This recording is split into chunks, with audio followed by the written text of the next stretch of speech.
So welcome back. The next panel is on new frontiers in space medicine. And pretty much everybody here is familiar with our beloved Mike Barrett, but I had coffee with some wonderful students from Texas A&M, and for those who may not be familiar with Mike, he joined NASA JSC in 1991 as a project physician and flight surgeon, working extensively with Russian space medical counterparts during the course of Shuttle Mir and developing ISS programs. He was selected in the astronaut class of 2000 and served as an ISS flight engineer on Expedition 19 and 20, and he also flew as a crew member aboard the final flight of Space Shuttle Discovery. He's made numerous contributions, and I think your textbook, The Principles of Clinical Medicine for Spaceflight, is a standard in the field. So, Mike, all of us are looking forward to this interesting panel. All right. Thanks very much. Sure. All that does is bring out guilt because we're still working to get the second edition out. But believe me, we're very, very close. While I'm booting this up, I just want to say I just spoke with Dr. Anand on station, Serena, and she is having a blast. She's laughing just like she always does, and she wishes she were here. This is actually one of her favorite conferences, so it was really cool to kind of have her. So this is New Frontiers in Space Medicine. My computer's died, so I'm going to try to remember what I wrote down to say to you. That can be and that probably works perfectly for space medicine improv like this. So this is New Frontiers in Space Medicine, and that can be a very broad catchment area. And last year, we spent this time talking about suborbital flight and how well that was developed. It's actually quite mature from a medical standpoint, and I think that served us very well. Today we want to talk about some of the newer frontiers that are very near term, next steps, if you will. We're not going to Alpha Centauri, we're not building Dyson stars, but we are expanding the envelope in low Earth orbit. We're going to be flying all sorts of people, either workers or tourists, potentially even circumlunar pretty soon.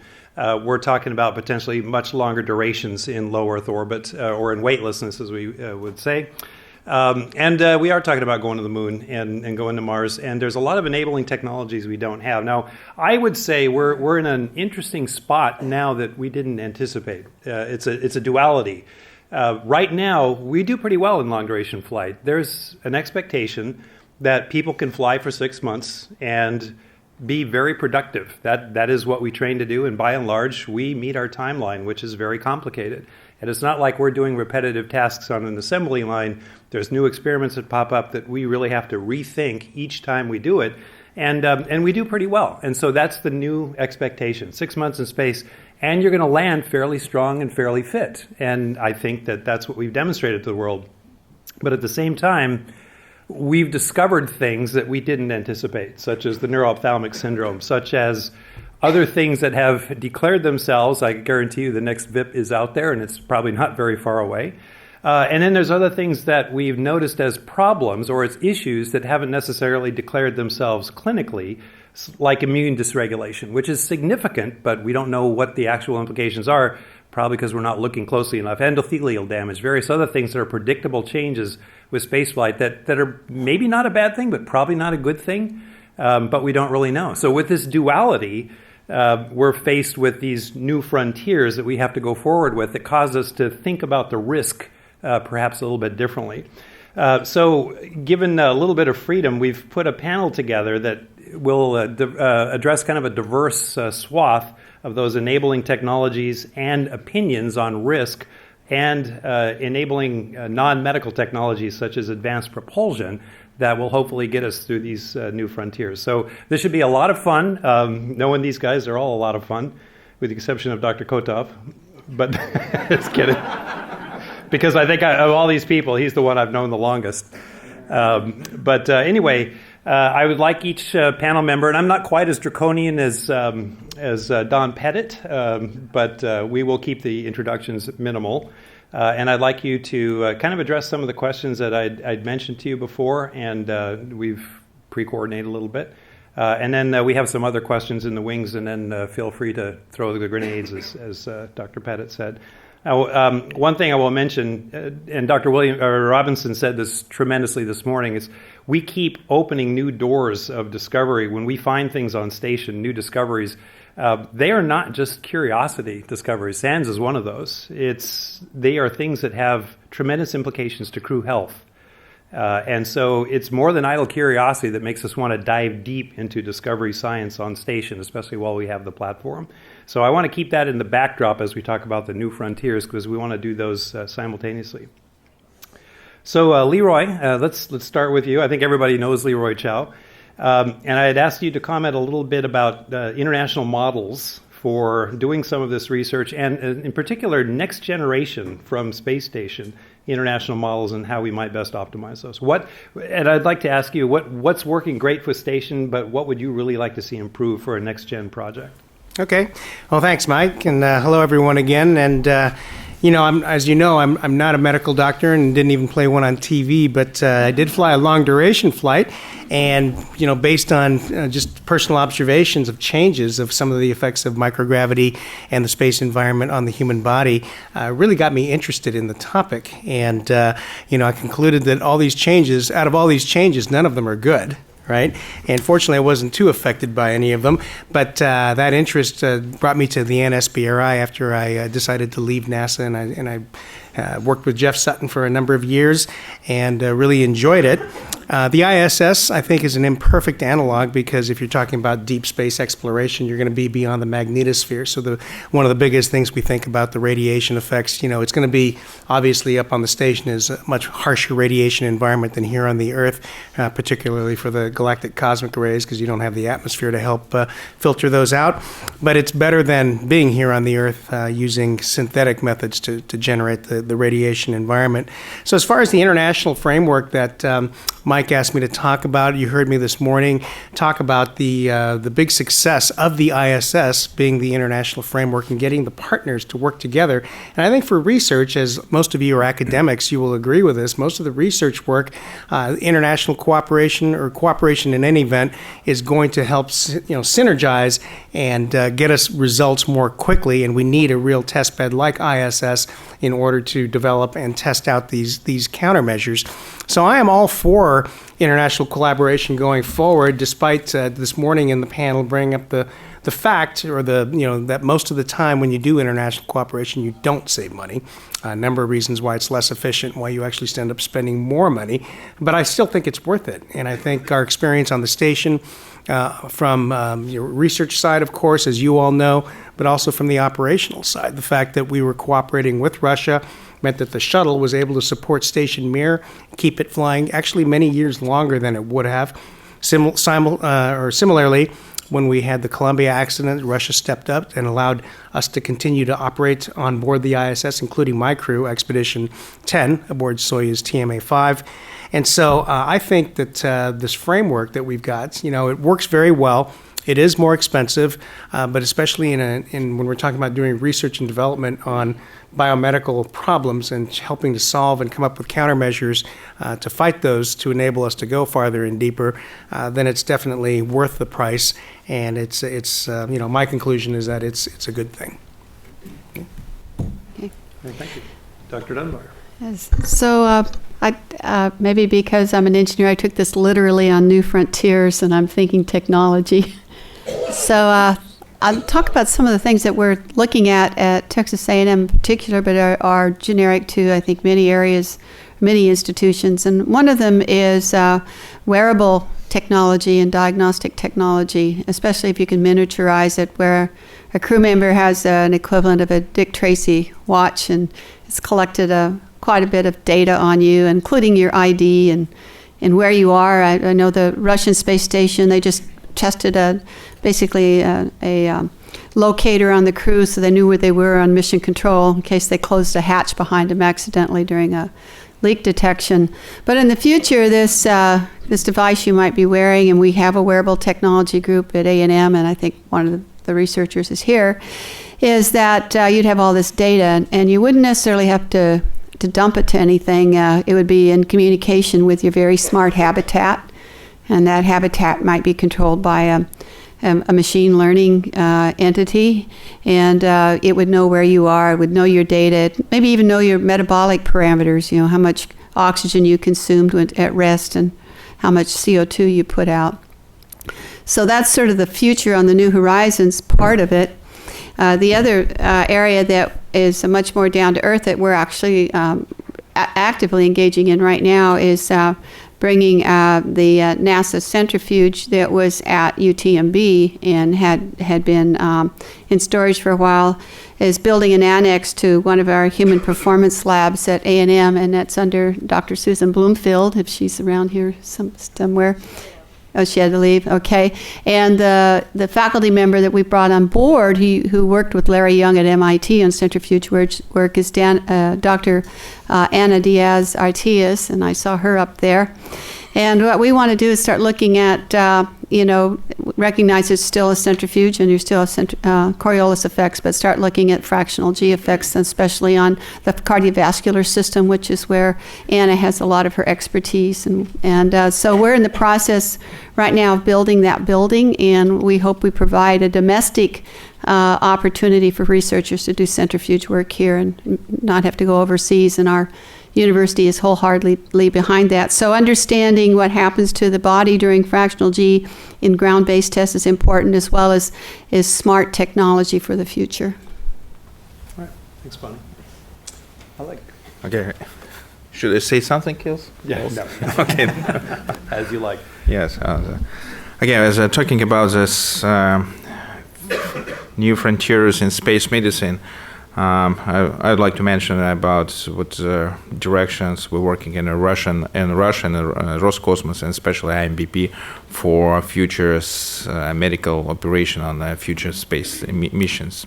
So mostly we're talking about trying to build list of technologies, critical technologies, or roadmap, medical technology roadmap, and understanding what we really need to investigate and which problem we need to solve to moving forward to the moon or to the Mars. And we thinking not only about the space or ISS science. We working on analogs, on the ground analogs. Even the Antarctica station and Sirius as a isolation science, and some experiment where analog for space flights, as well as we work a lot with Bion satellite. It's a biological satellite that we're going to launch in 21 or 22, and with biological objects on there, and especially to research influence or impact of space radiation and galactic radiation and hypermagnetic field, and launches on altitude about 800, 1,000 kilometers above the Earth. So again, we're working on to build this system to understand which kind of science we really need to improve our knowledge about how to fly, how to spend people, human and space, especially not on LEO. It's politically LEO now for everyone, but for the moon or for further to the other planets. So that's works as a system of applicable, science. What's pretty interesting and really we need to do. Okay, thanks. Okay, thank you. One quick question: how collaborative is the Bion satellite project? How many partnerships? It's an international project. We have 3 partners from Europe, and looking for China, and so again with US as well. So that's right. And again, it's still open spots. We have still open spots for collaboration. So if somebody really interesting to work on biological objects up in deep space, so just welcome. Okay, appreciate it. Thank you. Dr. Guillaume Verts from ESA. Yeah, good afternoon. For those who don't know me, I've been running around human spaceflight for more than 25 years now, starting as a flight surgeon and in various positions now being the chief of space medicine at ESA. Maybe a few words about how ESA is looking into to exploration. The long-term strategy for exploration at ESA has been drafted already many years ago, and that's basically that's 3 steps: that's LEO, Moon, and Mars. Sounds a bit like climbing a ladder, but that's about it. And nobody, when climbing a ladder, is just cutting off the steps behind himself. So we consider that we have to build up incrementally experience and knowledge with regard to achieve these goals. And for us, it's quite important to maintain the low Earth orbit capacity, even when we are looking into the moon and going to the moon surface. So we are participating, and we are willing to participate into the different programs, being the Gateway, being whatever will happen on the moon surface. I think we are looking into already long term, and the Mars going to Mars probably I won't see it, but okay. No, we will see it, but I would be on old age. Let's be optimistic. For us, what is really important with regard to space medicine and pushing the border is really to look into what kind of new elements will come up to us and to the crew when going to deep space. I think of all these elements that have already been mentioned, there is nothing new: radiation, duration, the distance, the intervention time, the utilization of resource on board. Depending on which place we are looking at, these elements will be combined in different orders, more of them. And what is current, even if we know we have a good estimation about what each of the elements can really bring in terms of advantage, disadvantage, what is still pretty much unknown is what kind of effect the combination of several of these elements can really bring to us.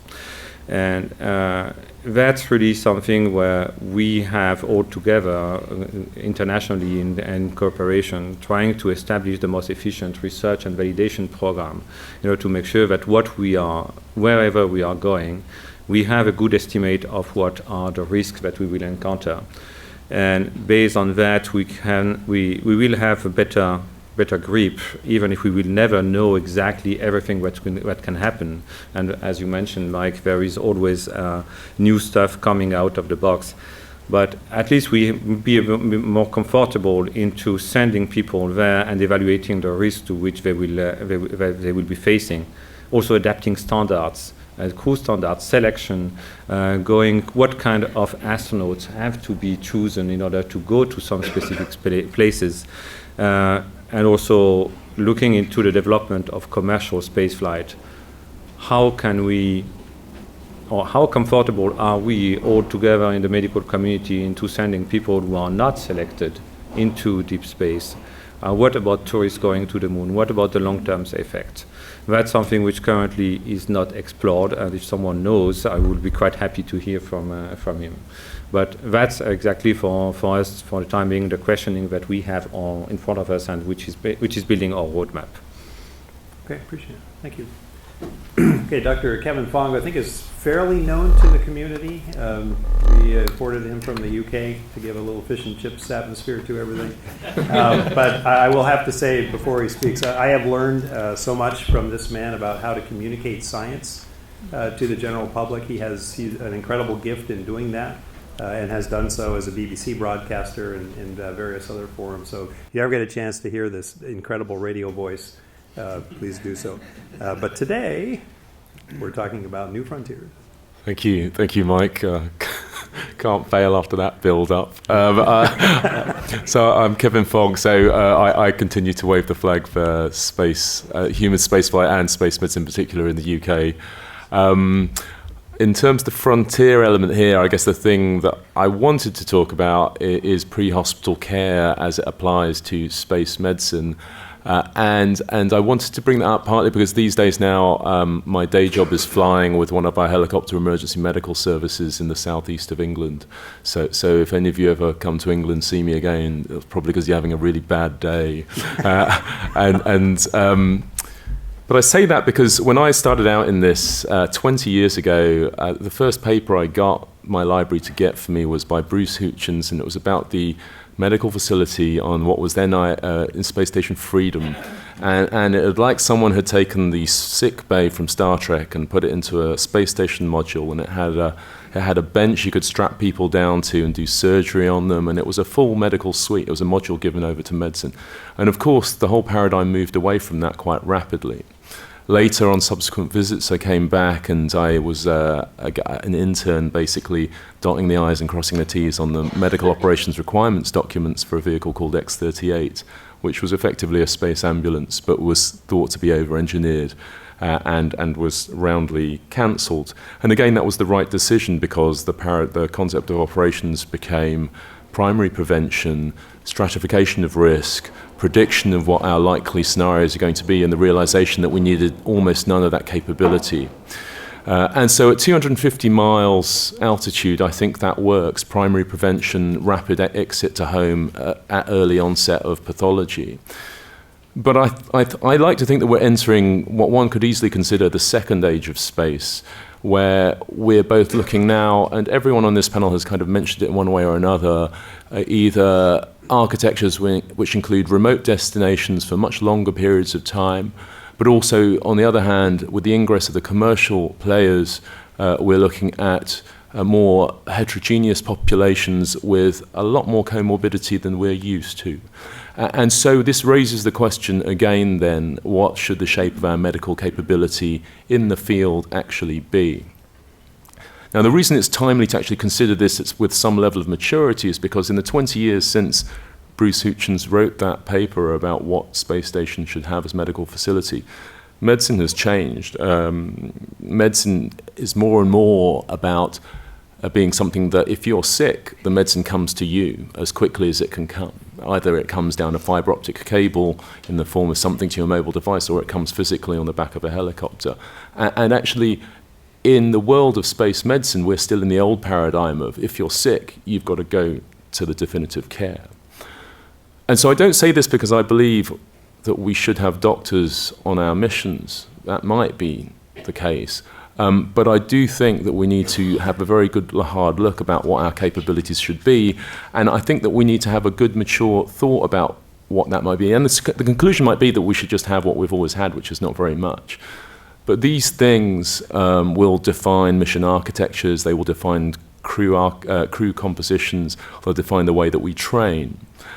And it should be said, finally, that if you look back through history, doctors accompanying expeditions dates back to the age of sail, so around about the middle of the 16th century. They've always had doctors around it, or someone who they would call a doctor. Actually, in the age of sail, the ship's doctor or the ship's surgeon was usually someone who was not medically trained, but learned their trade by apprenticeship and did some fairly brutal but basic and effective interventions. But all the way through to the early 20th century, Falcon Scott had a doctor with his team in Antarctica.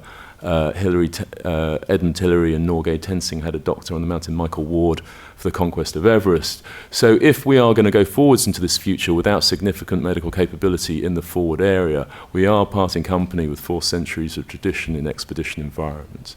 So I think, from my point of view, for frontiers in space medicine, it is about time that we had a very long, hard, mature think about what our capabilities should be in this environment and why. Okay, I appreciate that, Kevin. I'm going to mix it up a little bit and skip Dr. Carter for a moment and go to Dr. Antonsen on the end. Eric Antonsen had been the exploration medical care element scientist for quite a while, and now he's your senior risk manager, right, for Human Systems Risk Manager. That's a Human Systems Risk Manager. And to talk a little bit about medical care, which I think Kevin gave you a good segue into for exploration. Yeah, I think it's very poignant what you say, especially about the tradition of medical care and expedition medicine and the history that we have behind us. And the point of starting with the concept of operations and really taking a hard look at how we parse out what we need in terms of capability is sometimes a starting point that is bypassed as we have enthusiasm in just getting to the endpoints of some of the programs program development that we do. And we run into a big challenge here because physicians, the doctors, and the people who are really good at life sciences are not necessarily really good at systems engineering and how to integrate the things that we're doing and the capabilities that we think we need within the vehicles that we're talking about actually fielding.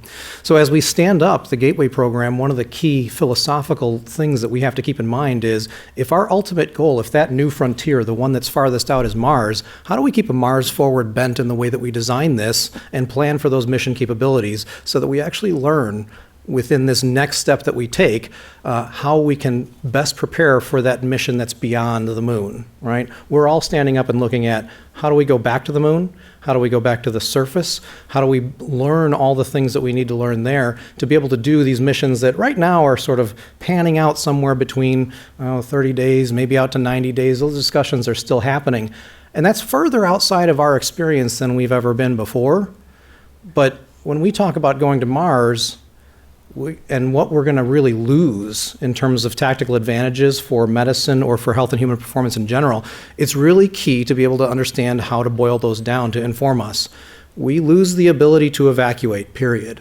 We lose the resupply chain that we have. So you can't send up newer, different medicines if you need them. You can't send up new food if your food bags fail or something like that.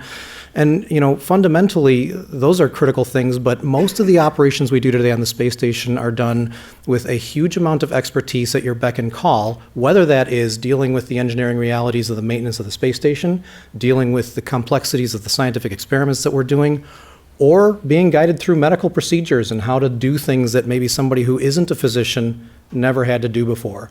And by the way, even if we do send a physician, there's not a physician out there who knows everything about all of these different subjects that can go wrong. If it's an eye problem, you don't have an ophthalmologist. If it's something wrong with your appendix, you might not have a surgeon, right? How do you choose that person? I will say that NASA standards right now do call for in an interplanetary mission a physician to be a part of the crew. But short of that, we don't have a requirement. Is that a smart thing to do? How and where do we pull together the evidence to say where we draw that line? That's a really challenging thing. And I don't know that I have a good approach. But you certainly don't do it by just saying, we're going to do what we did before. You do it by looking at the mission objectives and the mission attributes for what you're trying to accomplish and deconstructing from a concept of operations of how you're going to approach that, what needs to be there, and providing a traceable pathway to justify those things. Because in the end, you have to compete, we have to compete with every other system on that vehicle for the precious little mass, volume, and power that are going to be available to all the systems. And so really beefing up our capability from the medical capabilities or the health and human performance capabilities aspect to be able to say, this is why we need those things in a defensible and evidence-based manner is a critical part of actually getting those to be part of these missions that are coming up. Okay, great. Thank you. Kevin mentioned the age of sail, and we seem to be stuck there for several centuries, although some of, I would say, humanity's greatest efforts were manifested then. But everything changed when we went to the age of, say, steamships, and passages became a lot quicker, a little bit more reliable, not without hazard, but the chances of having a medical event were reduced largely because the transit time was reduced. So Dr. Mark Carter is the Senior Vice President at the Ad Astra Rocket Company. Now, many of you are familiar with Dr. Franklin Chang Diaz, who had wanted to be here, and we were very lucky to get Dr. Carter here instead. And I would have asked him to talk a little bit about advanced propulsion.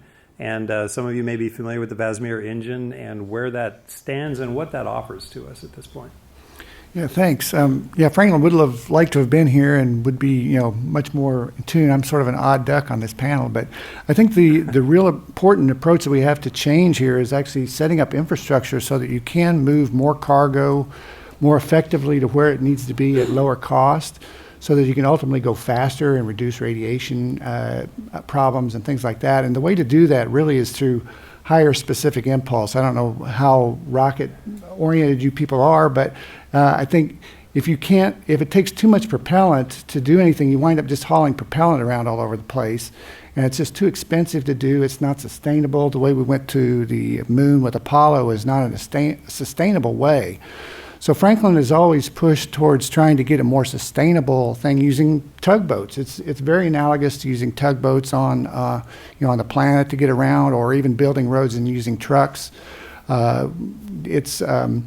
it's It's a new way of doing things, and it requires thinking outside the box compared to the standard chemical rockets that we've always used. So the Vasimir engine offers very high, what we would call specific impulse. That means that the exhaust from the rocket is coming out much, much faster, 10 times faster than it comes out of the back of a chemical rocket. That means to do the same total net maneuver, you need 1/10 as much propellant. Now, it does mean that you also need quite a bit of power by the standards that we're used to, but those power levels are now available at the 100 kilowatt level using solar arrays. The ISS, if you had modern solar arrays on it, would be able to probably be 300 kilowatts or more. So if you have that much power in space, it's worth a lot of chemical energy hauling that up into space. It's a reusable resource that you just as well take advantage of. It's there. You know, you don't have to haul the energy up there. You do still have to have propellant to move around with, and so you want to use that propellant as efficiently as possible. And we believe that taking tugs are basically using your basic same launch scenarios that you have to low orbit or some transfer orbit. You would then rendezvous with tugs. The tugs then would haul large cargo out to the moon or even to Mars at 2 or 3 times the capacity of what you can do with chemical rockets. So you can do things like preposition supplies. There will be some lifetime for all these things, but you can preposition water even if you want to. The first people that go there probably won't have all this infrastructure in place. You could even put satellites around Mars to help you do robotic things. What you need is a way to improve the infrastructure around these areas in a cost-effective manner. And without addressing the propulsion issue, you'll just never get there. So where are we right now? Right now, we have a next step contract with NASA to demonstrate our technology, Vasimir technology, at 100 kilowatts. That's roughly the power of an automobile engine. For 100 hours continuously. We've already accumulated 100 hours. We just didn't do it continuously yet because, trust me, testing something like an automobile engine inside of a vacuum chamber, roughly the size of this room, which is what we have in Webster, Texas. You should come visit us sometimes, by the way. But that test is getting ready to go on just shortly. We started to try to do it last week, and we ran into a small leak, so we're fixing that. But there's all the leaks and little small things that have to be done as we exit really the technical readiness level of 5. So we're right now at readiness 4. We're getting ready to go to 5, which will be bringing everything inside the vacuum chamber, getting all the power processing hooked up so that all you bring is effectively DC power from the outside like you would from the solar arrays. And then run this system, and we have specific impulse of between 3,000 and 5,000 seconds using argon propellant. So argon is also a nice propellant. There's quite a bit of it at Mars. There's a lot of it around here. It's relatively cheap, and it also packs well. If you go ahead and use modern cryocooler technologies, you can compress your argon down to low pressure tankage that has a much more effective volumetric capability for moving things around than things like xenon or other heavier propellants that you would have in other systems. So we believe that above about 40 kilowatts, we have a significant advantage over other traditional electric propulsion systems. And the great thing about this technology is it scales all the way up to megawatt level type of power levels, which is what you really need to do when you want to take humans to Mars quickly. So if you want to get to Mars, well, especially if you want to get to Mars and then get back, that's a real key thing. I mean, Franklin's real big on getting back, and I don't blame him. But if you really want to be able to get back, you have to either haul all the prop that you're going to need to come back with you when you go, which is a huge load to take off with, or you have to pre-position it with cargo there, or you have to make it in situ. All these things are talked about, but how are you going to get the first things there? And so we believe cargo using things like solar power will be the first ways to get this infrastructure in place. And eventually you can get to Mars every 2.5 years if you have about 10 megawatts of electric power. It'll have to be probably nuclear electric power. You can get humans to Mars every 2.5 years. You don't have to wait for this 11-year cycle on that. And you really need a sustainable cadence when you're going to do any kind of exploration like this. And we believe this technology will enable that. So. Okay, appreciate it. First, I want to say there are no odd ducks here, or we're all odd ducks. Probably the question a lot of us have is what type of transit times might we be looking at, knowing that we still have to solve the problem of electrical power. But what would 10 megawatts buy us every 2.5 years? Well, if you can get there in less than 6 months fairly easily, routinely every 2.5 years. On the good years, you can get there in 4 months or less. And you can even abort. You can abort your mission because you have a much broader launch window. If you're a little bit late or early, you can still make up for it with these high specific impulse engines. They will wind up pushing for a month before they then coast, and then you have to turn around and slow down. That's what people always sort of forget about. If you're doing minimal energy orbit transfers like you would do with chemical propulsion, you can take advantage of special alignments that are rare and do all kinds of really neat things. There's nothing wrong with doing that. But if you really want to go fast, you have to start doing things like the same thing you do when you get on the interstate highway. You step on it, you go, you cruise along, and then you turn around and you put on the brakes so that you can enter orbit. And then you have to turn around and come back out of orbit and come back. And so 10 megawatts can do that pretty routinely in your 6-month time period, carrying enough propellant with you to get back. So the simplest, lowest risk thing is to integrate everything probably around the moon or something like that. Then load the crew up, they go to Mars, they do their mission in Mars, whatever it happens to be. And then they do that by getting there in less than 6 months so that they're not totally injured by being in the radiation and micro gravity environment for such a long time. And sometimes you can go faster, and sometimes it's a little bit slower. Depends on what your synodic cycle is. But that's the main advantage. And the other advantage is you could go and have cargo there pre-positioned with solar power every 2.5 years. You can take from just something like an SLS, you can take 20 or 30 tons all the way to Mars. Okay, and you probably can't, it'll take you a year to do that, but you can do that kind of little thing. Now you can supply at Mars. You can do the same thing to the moon. You can double or triple what you can get there so it has cost advantages too. And you need to match up with the launchers, SLS or heavy launch, whatever heavy launch you're going to be using to do this type of thing. But we believe that we're already there with solar power if we can just go ahead and embrace it and go for it. Okay, great. Embrace usually means funding. That definitely means funding. We could I use more of that. I want to open up for questions, but before I do, like Don Pettit before me, I'll throw out one grenade. The panel we have consists of medical people, propulsion people, policy, technology development. So we are often asked by the program managers, how can you optimize human performance for a certain design reference mission, which might include 3 years of spaceflight and up to a year to 14 months of deep space cruise weightlessness. With everything we're finding and everything that we're moving towards from a research standpoint, is it time for us to consider a permissible exposure limit, if you will, to weightlessness? To make a decision from the life sciences standpoint primarily that we have a target exposure to weightlessness based on all of our evidence that we're accumulating. Therefore, we want the propulsion community to meet that requirement. Now, that's a little bit down the line, and we don't know what that line might be, but it's a different way of thinking rather than being handed a DRM, a design reference mission, which we need to work towards, and reversing that and saying, you need to meet our requirement and build a capability and infrastructure around that. So that's my grenade. Any questions from the audience? Yeah, go ahead. Where do we stand on artificial gravity? Well, it depends on how much the gravity there is. Where do you stand? Never. Somebody here want to talk about artificial gravity? Well, a lot of people talk about different ways of doing that, and spinning. There's a lot of engineering difficulties with doing those things, but there are possibilities for doing that. But it's going to take a lot of mass. It really is going to be a mass-intensive thing to try to provide that along the way. And so, if you're trying to go fast, you want to strip off all the extra mass. You want to go as light a weight as you can.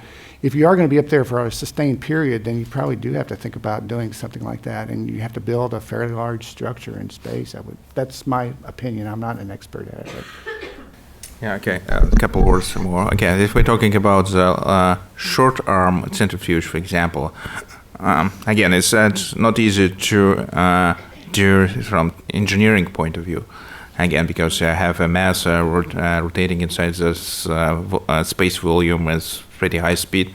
It's not easy. And another one, so as a countermeasure method, Britannic, the crew members should spend their long time enough. It's impossible to work during this, to do some useful during this time. And again, it's no way to sleep there. That means so during his working hours, he is supposed to spend their time. So in this case, the countermeasure system works in different ways. We're trying to reduce the time with crew members spent for countermeasure procedures. Means exercising or wearing some special suits or some equipment. Use some stimulations, something like that. So that's pretty modern space medicine works in different, in another direction, how to provide countermeasure effect for human body during that long duration space flight.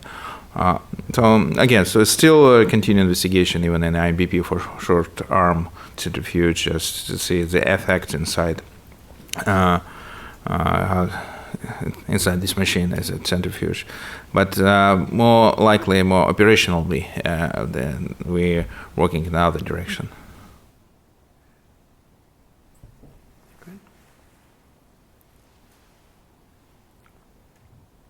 Before I get to the microphone, Chris Leonard is the current Exploration Medical Care Chief Scientist. Thanks, Mike.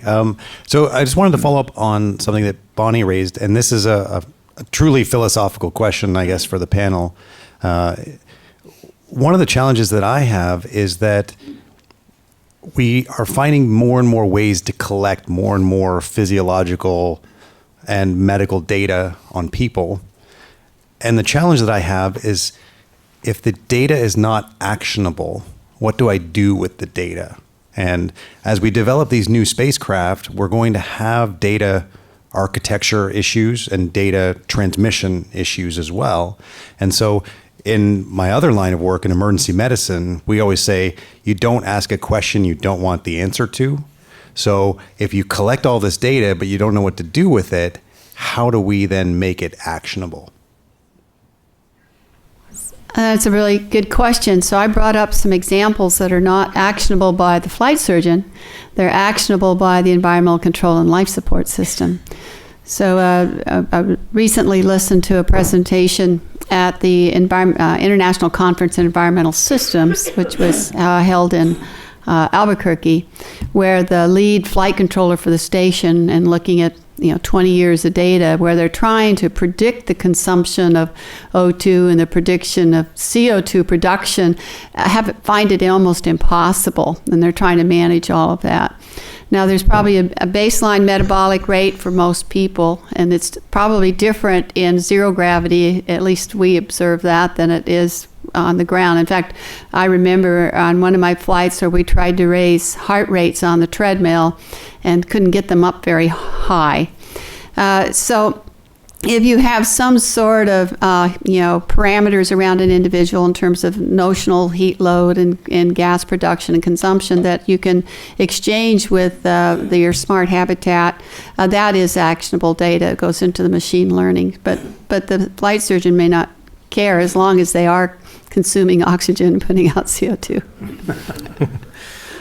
If I might weigh in on that, this is something that we've struggled with for a long time. And in the past, there have been some things that probably at the time did not seem like actionable data that now that we're looking back, man, I really wish I had that, right? And some of those things are pretty basic questions, right? What medicines are crews using in space that would help inform how we do a pharmacy in the future, right? In some of these cases, we don't have really good records of that stuff because we haven't captured that information. So the philosophical side of that question is not only what's actionable within mission, but it's also for the foreseeable future for what our frontiers are ahead of us. What is going to help inform us to actually plan better, do better, resource better, right? Construct the concepts of operations better that allow us to deconstruct all the capabilities that we think we need and help identify when we really don't need them. I mean, one example of that is we spent a lot of time measuring heart rate in a lot of different places, or heart rhythm, and we've kind of learned that, and there are some places where we probably don't need heart rhythm itself. we probably can back off to heart rate and still have as much insight as we need into the physiology and the other things that we want to know. And it allows for a much less complicated system. And so I think it's to answer that philosophical question, you got to say, what's our target that we're looking at? Is it just in mission, or is it how we're learning for the future as well? Because in some of those domains, we're not going to know that well yet. Dr. Kundrat. Hi, Craig Kundrat from NASA headquarters, and this goes mostly to Eric, although really Richard and Mike set you up on this, because they've both alluded to other post-SANS discoveries. And so this is a different kind of actionable question. At what point do you get enough evidence that you raise this question more widely? Presumably, people are working this sort of behind the scenes quietly, but when do you raise it to the broader community? And I would argue that you're waiting awfully late if it's kind of well established that it's a bona fide risk that we have to worry about. I think there's nothing, it depends on what it is, but it's better to err on the side of opening it up first and discovering, the risk is actually quite low. That's an okay outcome. And I bring that up because when it comes to things like planning for one-year missions and how we use Gateway and what technology we need to be driving the development of, we'd like to know the answers to those things much sooner than later. So can you comment on where we are with these other sort of post-SANS new discoveries? Yeah, when do these things rear their heads, and how do we actually recognize that and stratify it in an appropriate way? And I think one of the things that you have to keep in mind is that there has to be a back end to that process, right? You have to have some criteria at the back end, and this is the SANS question. This is some other things. It's come up with intervertebral discs, right? There's this question of how much the spine is stretching and what back pain is and what happens to these folks after they get back on the ground, and how much do we worry about that, right? And it comes to actually setting up criteria about what and how we're prioritizing things so that we do it systematically in an equal way across all the risks that we're dealing with. And then also setting up criteria for how we sunset these things when they turn out not to be as bad as we thought they might be, right? There is, within the SANS world, we've spent a significant amount of time and attention trying to understand and characterize what popped up and said, hey, this is something we haven't seen before, and we can potentially see that the ramifications of this could be severe. So then we spent a bunch of time and money starting to put the bounds around that box, right? What do we really understand? And what's our experience as we've gone longer and longer and gotten more and more N in spaceflight, right? And we're always limited by that N. We're always still learning from every case that comes along. So how do we keep that healthy skepticism of some of these things, but really able to sunset some of them? Is SANS an adaptive mechanism that is just going to be with us for spaceflight as we do long missions? Or is there a pathologic component that we really need to understand and get our heads around and really keep going after? As we look at this more and more, the more that I see the data, the more I look at this and say this might be a candidate for starting to sunset some of the work that goes into it, because what we're seeing on the time frames and the things that we've seen so far have not been catastrophic. But then there's always that uncertainty. If I go from 180 days in space to 1,000 days in space, right? How is the curve of astronaut eyesight and the potential for intracranial pressure or other things, how is that actually turning and going over? It's a constant question that we are struggling with our own ignorance because we just don't have enough data there. So in those categories, it's really important, I think, to start making crisp sets of criteria for when do we raise the flag, and when do we also lower that flag and say, this isn't panning out enough, right? We probably need to take the resources from here and start moving into some of these other domains that we're a lot more worried about. Maybe we can also look at what has happened in the past also for the ISS and previous spaceflight. We have started with a set of criteria, which is more or less the materialization of the risk evaluation, which was pretty strict. And along the year, based on the evidence, based on what happened actually during spaceflight, we have decreased most of the criteria. Some of them have been raised. And I think SANS, that's still something which is into evaluation, and we are probably not yet done with it. But historically, we have the evidence has pretty much shown that we could decrease this criteria to be a bit more lenient and to accept more people. So, which means that the first evaluation of the risk was too high, and then we could be adjusted to something which was more realistic at the end. And the fact that in the history, I think the prediction for the risk of evacuation, of the medical evacuations on the ISS along the lifetime would have predicted about 2 medical evacuation up to now. There has been 0. So it proves that the risk evaluation that we are doing is not that bad. But that's really, each year we have the working groups meeting and people and the expert discussing each point, each criteria. Can we just decrease? Can you just reevaluate? And that's exactly the process that Eric was mentioning. We have done that historically based on the evidence of what happened on the ISS. Of course, there have been parts which are gone through the filter and some events happening. But there is always that matter of risk, which is not predictable and has to be accepted. We have to deal with it when it happens. So let me throw out another grenade before Jay Bucky will be next then.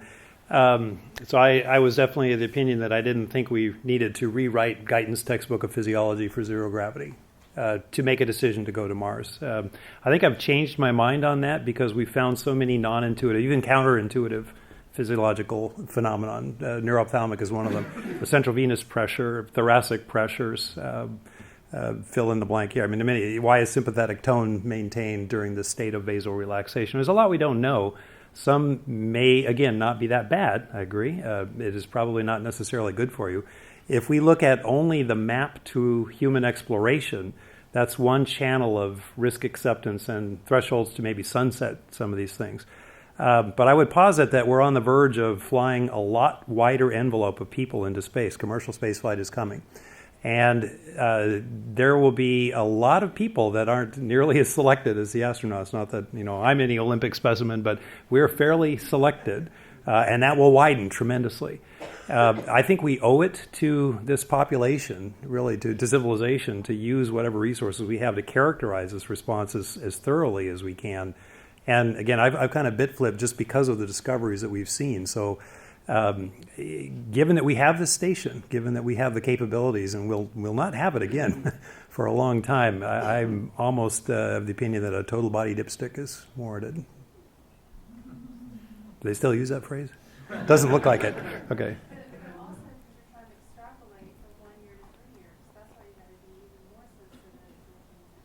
Yep, unless we tell them that 3 years is unacceptable. Well, this is a question of commander's intent, right? Like, what is our goal? Is it getting that first mission out there and making sure that we are successful so that we can pave a pathway for the future? Or is it really sort of creating that wide envelope of information that helps us to expand space flight for the larger set of humanity that would like to experience it, right? Absolutely agree. And it's beyond, I hate to say this, beyond my pay grade, but I will do what my bosses tell me, right, in terms of where we focus that effort. Because within the reality of limited resources, if we are focusing on that first Mars mission as that sort of milestone that we need to accomplish, it's tough to say that we'd be better served broadening out and trying to know more within the limited basket of resources that we have, even though I totally agree with you. Yep. And I'd love to see more resources to be able to do that. Right, and that's that schizophrenic role of station that we talked about. Dr. Bucky. To get back to Mike's question of a microgravity dose, I mean, this also ties in with what you just said about using the International Space Station, that perhaps the International Space Station could be used now to demonstrate mastery over the physiological changes that occur. So individual monitoring, individual tailoring of the countermeasures, to demonstrate that whenever we want to, we can bring somebody back in a condition that we define. And if that's done, then at least for those particular areas, it's mainly things like bone and muscle and stuff that we feel like we could have control over, then the length of the mission becomes less important because we've demonstrated that we have that mastery. And that's something that could be done now. Whereas the psychological area and the radiation area are different. Because they're not really amenable necessarily to that kind of treatment. Agreed. Yeah.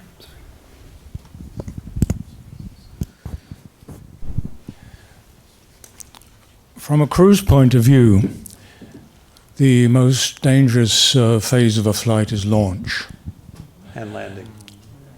We also know that radiation can be a severe problem for humans for long-term flight, but we think we know how to protect reasonably well against radiation. Of all the different facets that we have been discussing of the dangers to human health and safety, are there any in this collection that are anywhere close to approaching the danger levels associated with launch and radiation? Well, I mean, I'll just say, if you look at the mortality and morbidity of spaceflight, it's dynamic flight phases, it's launch and landing. So that's what kills people. But we're talking about doing things we haven't done before also. And when you're talking about going to Mars, it'll still be that. You're going to launch and land at least 4 times, and 2 of those times are going to be a minimum of 35 million miles away. But I mean, Carl makes a good point, doesn't he, that most of your risk variance is accounted for in engineering catastrophe. And I think a large part of this discussion is about honesty, about uncertainty. You're never going to get the N in your studies that makes you confident to within the limits of a civilian layperson's acceptability. You know, if you had 30 astronauts who are well controlled in a study, that's the space equivalent of a randomized, double-blind, multi-center, multi-country trial. You know, and we don't even have that. And even if you did, that still doesn't narrow it down. I mean, my understanding of the rules of small N studies is that the upper limits of real population instance. So if you have 30 events and nothing has happened, the upper limits, the 95% confidence interval on that is still 10%, 3 over n. So we're never, as far as I can tell, we absolutely have to do all of this work to constrain the uncertainty, but we have to be honest about the uncertainty, and then as a community, we have to define the conversation you have with the public about what the acceptable risk is, because you can't go otherwise. We'll never get to the end where we can make it acceptably safe. Let me let Dr. Chow comment. Yeah, I'd just like to comment on, kind of touch on several of the themes that have been talked about. You know, it's been my observation as not a medical researcher, but as an astronaut, an operator, and an engineer, that we've been doing research work on physiology in spaceflight for a very long time, decades, and very little useful stuff has come out. A lot of very interesting things. A lot of great papers, a lot of great science. But as far as I can tell, the only thing that we've come up with that really works great is exercise. And we've refined what kind of exercise we do. And that takes care of circulatory, pulmonary, takes care of musculoskeletal, takes care of a lot of things, bone density, things like that. It doesn't do anything for radiation, of course, doesn't do anything for the VIP problems, doesn't do anything for a lot of other things that may be out there. And so I think that on a practical level, what we're going to have to do is have to get the crew members to basically sign a waiver saying, I accept all these risks, be it radiation, be it microgravity, whatever it is, else it is out there that we don't even know about. And we're not going to know those things. I mean, it's a little bit like the explorers you talked about, the sailing ships. These guys didn't know where they were going. They didn't know if the Earth was flat. They were going to fall off the edge, you know. You've got to accept risk to go out and do these things. If we keep doing research work and trying to nail everything down to make it, pretty much, not, you can never get perfect, but say 3 sigma safe, we're never going to go. So it doesn't, I'm not saying we should stop doing research. We absolutely should continue. We should continue work aboard ISS and any other vessel that we can. And hopefully after 2024, we still have a means to do that. But, in order to not hold things up, we ought to really be thinking about, this question that always comes up, is it ethical to ask the crew to sign away their rights? And I think it absolutely is. There are people who would be willing to go. Go ahead, Bonnie. Yeah, so this actually refers back to a question that NASA asked our CAMI committee that Dr. Bloomfield and I are on that had to do with the radiation risk assessment for long-duration missions on the station. Because what it did was it took, when they do the risk assessment, they look at lifetime risk at 3% mortality, and it was penalizing the women. So it wasn't the risk of the mission, it was the fact that the women lived longer. So the recommendation from the CAMI committee said you've got to treat it as 2 different, mission success was different than lifetime risk. And because retired astronauts take on a lot of different risks, we have retired astronauts that race airplanes at a much higher risk, but that's not put into the equation for mission assignment, what they do after they leave the office. So the report is out, and the report says that it's up to the NASA administration on a single, let's say a mission to Mars, where everyone probably has the same risk, and you need to know what the risk of is to like mental impairment and so forth for the mission. That's really something that NASA has to work through on looking at risk assessment. But for lifetime risk, the recommendation it be informed consent, because we put radiation on that list, but we didn't put racing race cars and airplanes and jumping out of climbing mountains, which I do. So that actually opened the door, said, okay, there's a part of that's informed consent for your lifetime.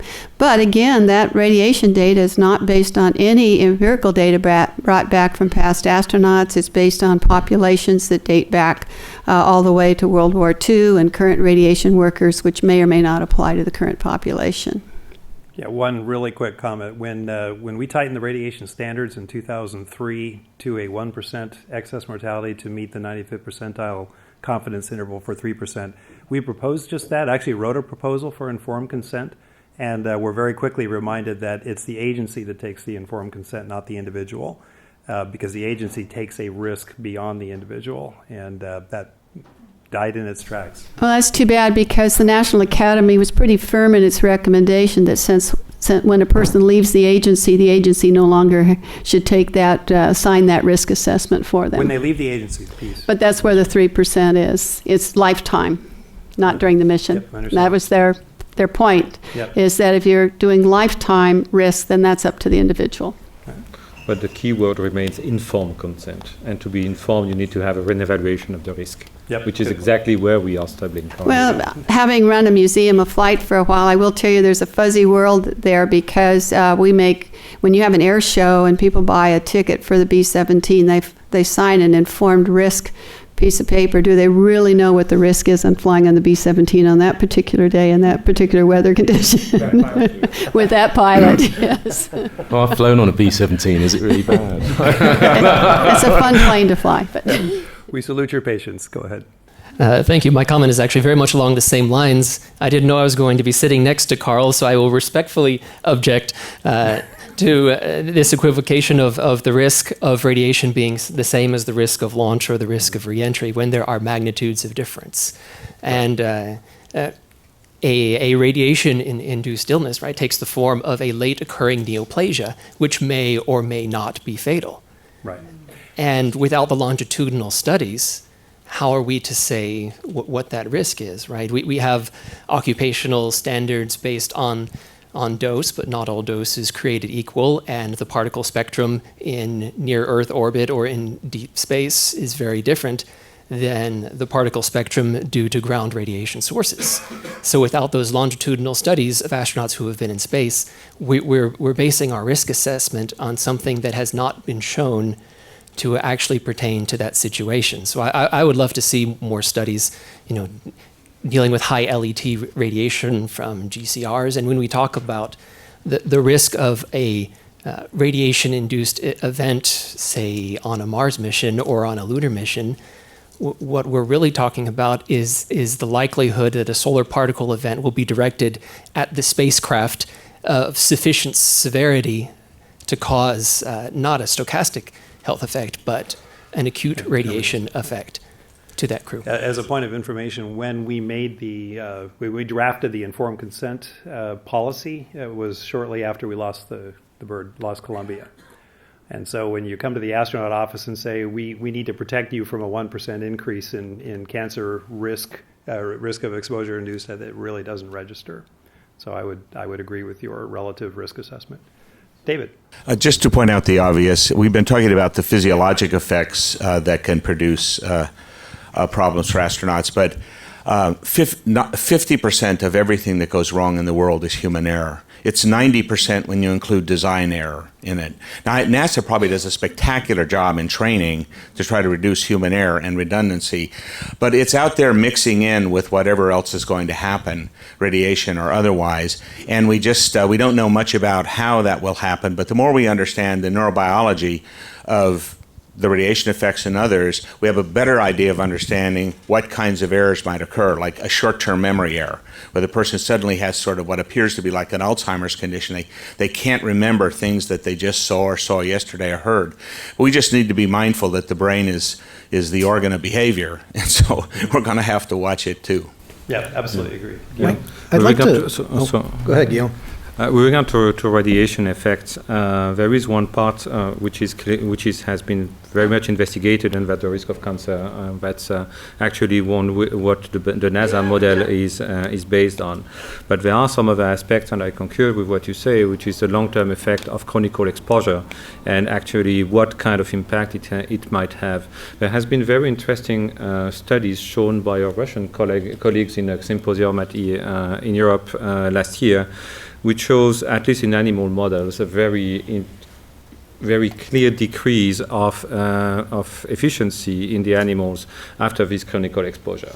So currently, these effects for a Mars transit are not really well studied. And I think that's part of the risk evaluation on which we have to work. That's currently something that we do have on our roadmap.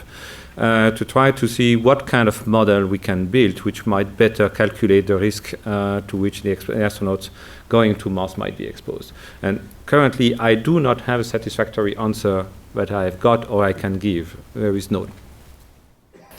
So one of the aspects of risk management that we have to kind of keep in mind when we're trying to compare and contrast all these risks is that a fair amount of this stuff ends up being qualitative hand-waving, a lot more than quantitative and evidence-based support for things, for a lot of the reasons that you've pointed out, right? We just recently had and we always do have publications in major newspapers that sort of misinform the results of some trial on a mice, and their stomach lining fell apart because they got irradiated with 80 times the dose of what they were going to get on a trip to Mars, right? And those sort of things. And all of those things have to be put in context, and it's very difficult to do that, right?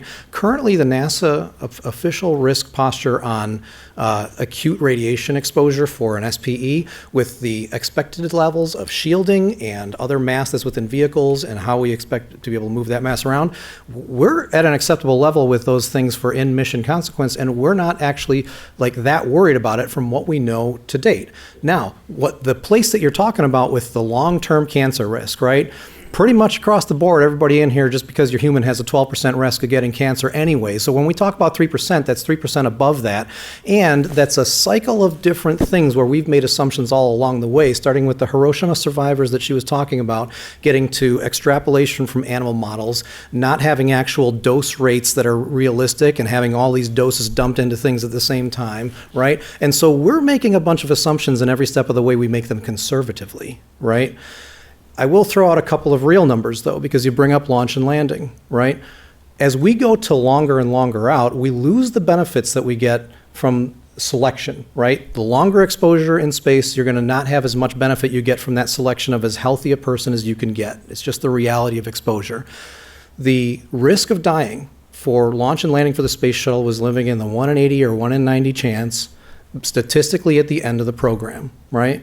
When we go and look at evidence-based models just for the medical portion of risk for a 2-year Mars transit mission, our numbers put us, just because you have a medical situation that you can't deal with, you're probably living, our best guesstimate, and it's not perfect, right, is sitting around 1 in 80, right? So the proportion of human risk you carry as you go to a longer and longer time frame, that failure of the human system, which just like any other system in the vehicle needs maintenance and repair, right?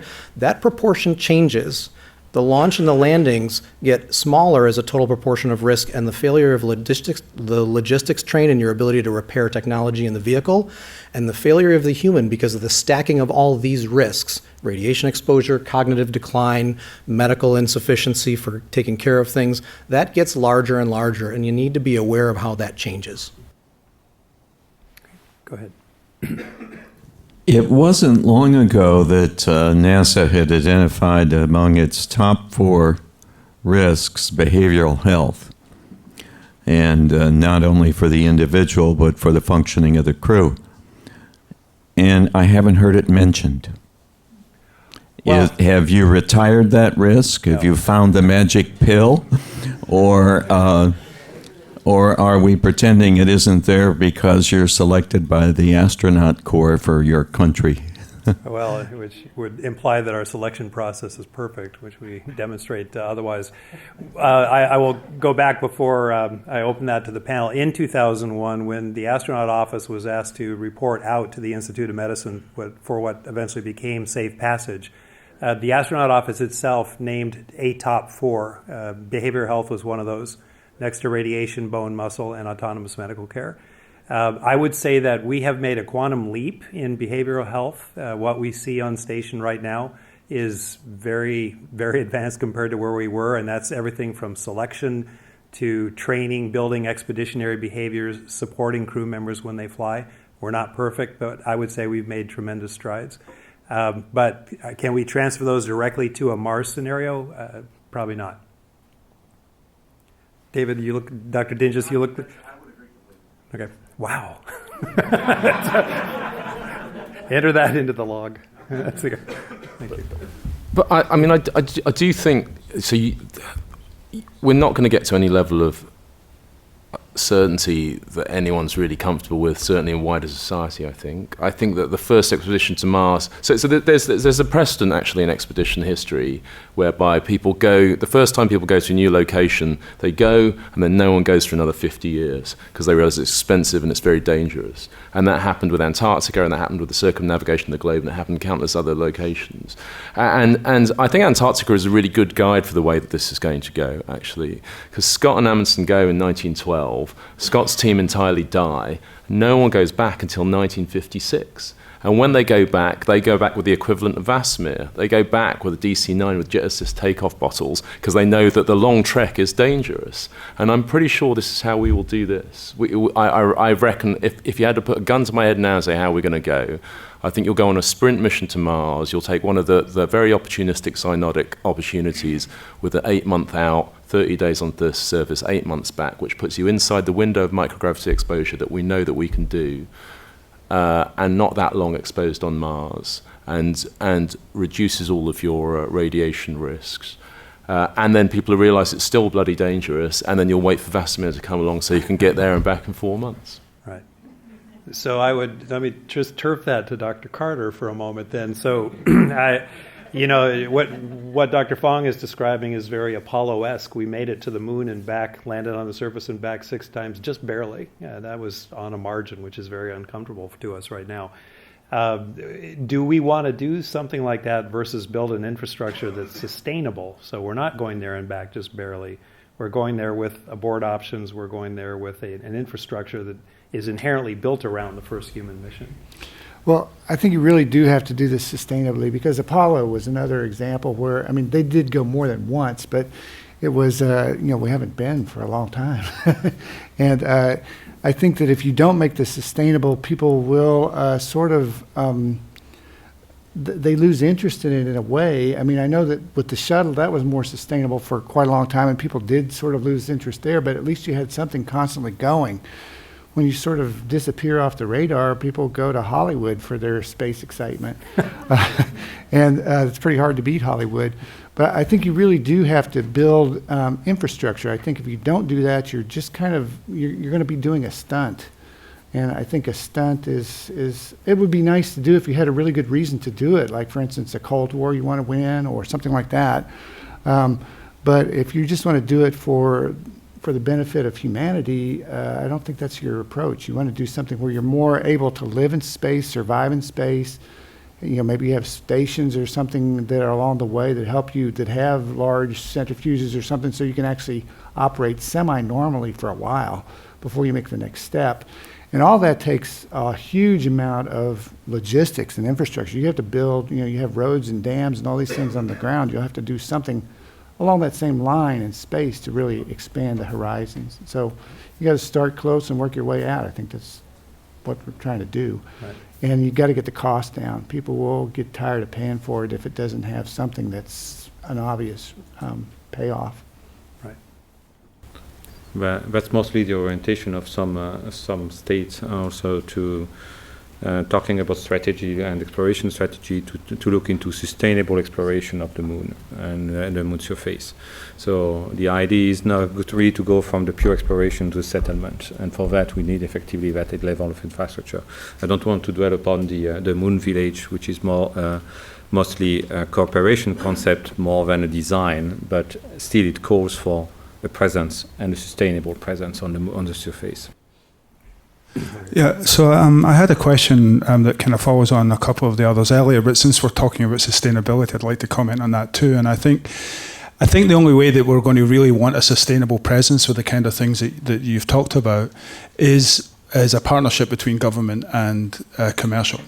And because I think that the reason for the government going is very different from some of these commercial companies. And there may be crazy ideas about 1 million people on Mars to actually mining resources that we can use for in-space use. So I think that has to be developed, which leads into the question, which is their level of risk and what they're willing to tolerate in order to get an ROI is very different from what the protocols are that you've all been talking about.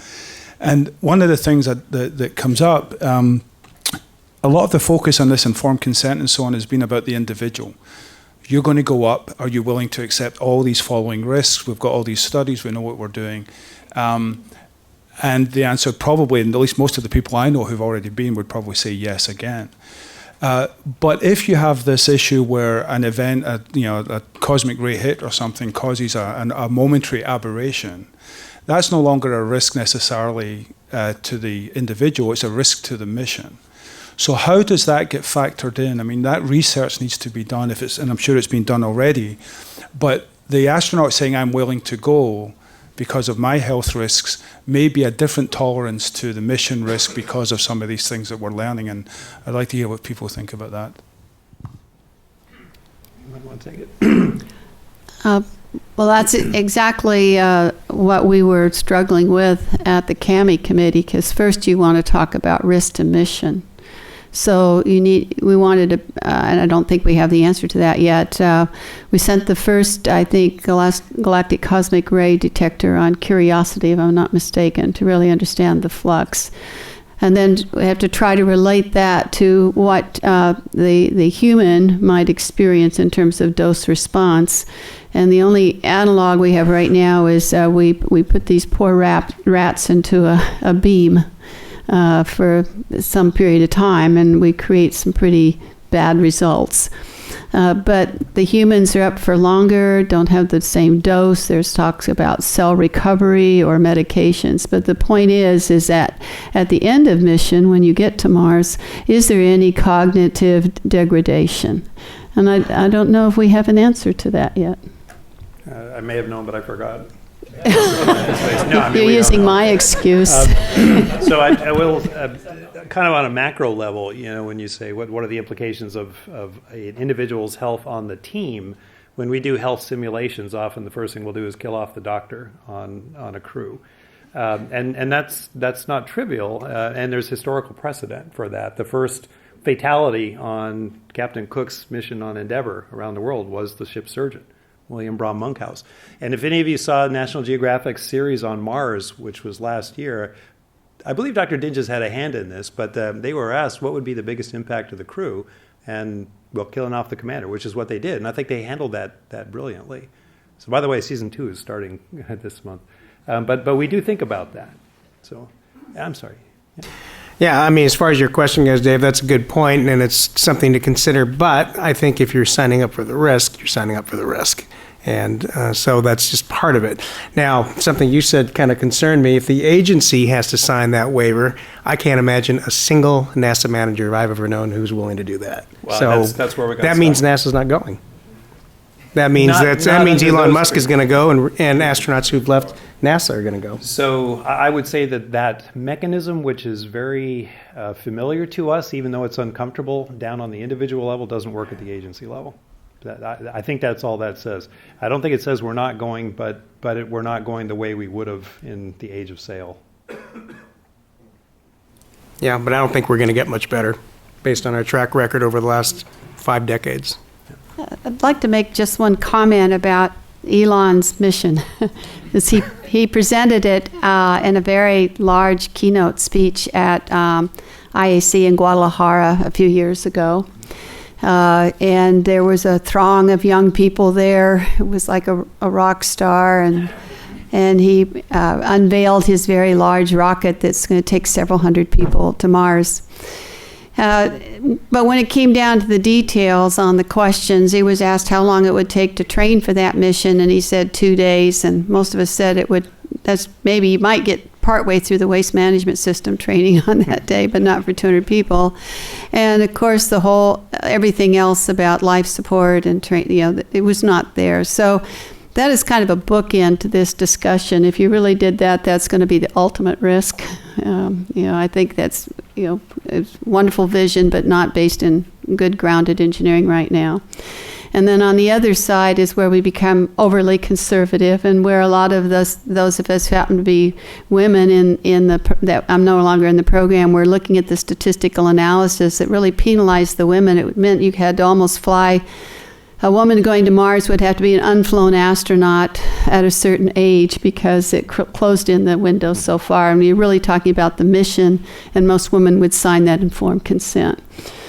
So you've got to look somewhere in the middle, logically and rationally, about the mission success, but also, especially on the early years, how much risk are you willing to buy off on? That's a great comment. Andy. Just a comment, and it was brought up by someone earlier.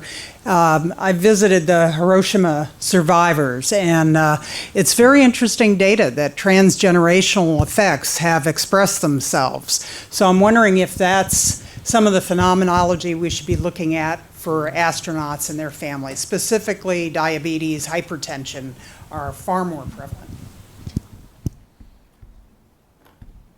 We've definitely looked at transgenerational radiation effects, and we've been studying the Hiroshima population, Nagasaki population. Other effects, non-carcinogenic, I do not know. We will have a radiation panel tomorrow, and we'll pose that question. Just as a physicist doing a back of an envelope calculation, I know that if you're talking about impulse for a short burn and then longer duration space flight, that's the more conventional method of transit. But has there been any consideration of being under 1g acceleration for, I calculate 39 hours, 1g deacceleration for 39 hours, then in just under 80 hours you're at Mars? And that's very short exposure. And then you go to calculate what the total mass of the fuel would have to be to do that for a small mass payload. I calculate for a 10 to the 4th kilogram spacecraft, you could do that with 2,500 kilograms of liquid oxygen and liquid hydrogen. So it's a very unconventional burn. But when you consider the risk of the more unconventional burn to the risk of radiation exposure and to weightlessness, this way you're always under 1G. In both directions. And the total fuel, I don't know of any rocket that's transited that way, but it doesn't seem, if you're staging, say, at the moon or on Earth orbit, eventually accumulating 2,500 kilograms of rocket fuel doesn't seem impossible. So I might let Dr. Carter take that. However, one of the first things that I worked for Dr. Chang Diaz was indeed how much linear G would you need to be meaningful. Linear G escapes so many of the problems of rotational G, and that would be an absolute, that would be between chemical rockets and the warp core, that's our next step, how we would want to go to Mars. You will find mention of that in Principles of Clinical Medicine for Spaceflight, Chapter 1, first edition. However, capabilities to support that, obviously, we haven't had. So continuous acceleration and then decel turnaround on the way back, that would be fabulous. And what that really affords also is abort scenarios that otherwise we just don't have in going to some of these outer destinations. Right, absolutely. Well, what we always look at, just to use NASA-type data, is that there's a design reference architecture for the habitat that you'd have to take to keep people happy and reasonably well protected on the way to Mars. And that's a 65-ton habitat. That's a massive habitat. So that's what typically slows most of these missions down. So if you could indeed find a way to reduce the habitat mass, you can speed up some, but you've still got to have life support. You're going to have all the kind of support you're going to need once you get to the destination. And so the simplest calculations are way too optimistic. Because for one thing, you have to have tankage. So if you have a tank of liquid hydrogen, liquid oxygen, 7% of that is metal holding that together or whatever it is. And so just simply because of that, you'll find you have an upper limit in how fast you can get going. And if you have 1G acceleration for some period of time, the amount of prop it takes to do that could be huge. Or if you try to do it with high specific impulse, the amount of power that you have to have is huge. So, so I do agree that having, it doesn't really buy you anything to do a really quick burn and then coast a long way, because to go to Mars, you're coasting for months anyway. So I think you could have smaller rockets and be more efficient in how you do that and provide some fraction of your Gs doing that, but it won't be for a long, I don't think it'll be a long fraction of the mission time, just simply because there's too much other stuff you have to take with you. Just really fast, I'd say 30% would be the fuel, because you're not overcoming the Earth's atmosphere. You're not accelerating through a lot of drag, so you're accelerating through virtually no drag. So about 30% would be the required LOX and liquid hydrogen fuel weight compared to payloads. So when I said 2,500 kilograms, that was assuming 10 to the 4th kilogram total mass, but you could easily scale that up just keeping that 30% fraction for it's rocket really fuel. usually more like, when you look at it, it tends to be more like for LOX, it's more like 10 to 1, the propellant that you need. Okay, how about we'll end with Donna Roberts, so make it good. We're very close to 6 o'clock now. No pressure, but I just like what you said, that the possibility of a potential partial G, and we've heard from Bonnie a lot, and there really is no research on partial G, and with limited time of the space station, shouldn't that be a priority? And also when you consider that we're going to Mars, no matter how fast we get there, if we're still going to be there for 2 years, we still don't know if 3/8 gravity is enough to reverse the changes. And I can just say from the SANS perspective, 6 months, it's still progressing. And when you get back to Earth, the Russian study actually just came out last week, showing the cosmonauts showing the same changes that we found, but also they had follow-up months later, and it had only partially returned in 1 gravity. So to think that 3/8 gravity is going to be enough to reverse these changes is kind of naive. And so with a limited amount of time, should we spend time studying gravity as a countermeasure, which would solve all these other problems? And also, if we're talking about sending people, commercial people up into space, a 75-year-old who has enough money to buy a ticket might not be able to exercise for 2 hours a day. So I just think that that's important research. So, Bill Pelosky, would you like to comment on that one? You don't have to. Welcome to the panel, Bill. I think you probably would rather comment it than have me comment on it. But. Right. So gravity's not the only problem we're trying to fix, right? We have some whopping big problems, and David talked about it before. I think that the progress that you were talking about that we've made in the last 15 years on station with respect to crew resilience and for teaming and stuff is really good. But when you now translate that into a 100 cubic meter vehicle with 4 crew members who are 20 light minutes from Earth for 3 years' time, it becomes a whole different problem.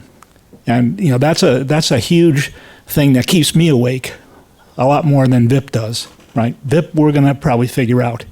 We're working on it now. We have a ground-based model, we think, for VIP or SANS. I'm still old school. So I think that we don't know all the aspects of it, and we're going to keep looking at it. But we have time to solve that. Radiation, we're moving along on. I think we'll capture most of the radiation problems. One of the things that, and we'll talk about this more tomorrow. But if you look at the main concern for radiation in the past has been cancer. Okay, cancer develops 15 or 20 years after the exposure. The exposures that we're going to have are maybe, optimistically in the mid 30s. So now you're talking about somebody who has 3 years in the mid 30s. They start developing cancer around 2060 or something. What's terrestrial cancer care going to look like then? We've had a study, none of that. The advances in terrestrial medical care are enormous, and they're moving very quickly. The predictions that we got from the Potomac Institute are that by 2070, very few people will die of cancer because mostly we're picking up on it earlier. We have earlier detection. We have better ways of treating it, and so the risk of getting cancer and dying from cancer with today's technology is much higher than it will be in 2060, 2070. I'm very concerned about the potential for in-mission radiation effects. So those that might affect the CNS, right, during a mission. We haven't got any good data yet. We have some data from Charlie Lamoli and some others, using our rodent models and understanding the changes in cognition that are associated with those, and they occur in a much more rapid time frame, so they could occur during the mission. They could reduce the crew's ability to make good decisions along the way. The other is cardiovascular degeneration, other soft tissue injuries associated with radiation, and we're looking hard at those things. So we have a number of problems. Food is a big problem. How are we going to provide enough food that has the right nutritional content, has the right satisfaction for maintaining the crew resilience? There are just a number of problems that we're trying to solve with a limited budget, limited access to crew members, it wouldn't be a priority right now to go and refocus on trying to solve one problem that we're in pretty good shape on, the gravity problem, other than the VIP. It's not something that we consider a priority. Eric might want to add to that, since he's the risk owner. He's the guy that understands all the risks, and he might have some comments about it from a space medicine or from an overall agency perspective. Thanks for throwing me under the bus. Well, I just threw Bill under the bus. Yeah, I'm happy to pass on that in the interest of time. Well, okay. Thank you. So not to disregard your question, we did reconvene the artificial gravity community, basically largely because of this neuroophthalmic syndrome, because we had kind of solved bone and muscle, it looked like, not entirely. That community came together. There's a publication from February of 2014, I believe. There's a publication of that, and I think it represents best the overall context of where artificial gravity might fit in the scheme of things, including characterizing the gravity dose response 0 to 1. It's worth pointing out that there's no place in the solar system you can stand that's greater than 1 G. So that's our envelope, 0 to 1. That's where the area of interest is. Eventually we'll need to do that. But again, I think this publication puts that into context for critical path exploration. So with that, I really want to thank this panel. This is an incredible group of people, and thanks for your insights, and thanks for y'all's questions. And please be free. It's past our time.